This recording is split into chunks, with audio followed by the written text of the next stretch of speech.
շատ կարևոր է, որ ձևը եւ բովանդակությունը համապատասխանեն իրար։ Տեսեք, մենք շատ գեղեցիկ արտաքին գործերի նախարարության շենք ունենք, որը դուք կարող եք տեսնել իմ մեջքի ետևում, բայց բովանդակության առումով մենք օբյեկտիվ խնդիրներ ունենք։ Տեսեք, այսօր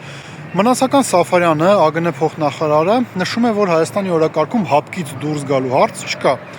Կարճ ժամանակ անց Ալեն Սիմոնյանն էլ ասում է, որ մենք արդեն փաստացի հապկից դուրս ենք եկել։ Սա ոչ միայն խոսում է այն մասին, որ իշխանության մի թեզ է առաջ տանում, մյուս թևը այլ թեզ է առաջ տանում, այլ սա նաև խոսում է կառավարման որակի մասին,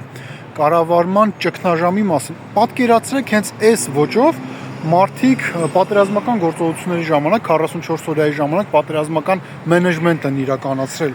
Իսկ միգուցե հենց այս ձևով նաև 2022 թվականին հապկին դիմել են կամ չեն դիմել, կամ այլ հոդվածով են դիմել, կամ ոչ ճիշտ հոդվածով են դիմել, չգիտենք, ուղղակի փորձը ցույց է տալիս, որ նույն հարցի վերաբերյալ, կարևոր հարցի վերաբերյալ մեր պաշտոնյաները կարող են տարբեր կարծիքներ հայտնել, բայց եկեք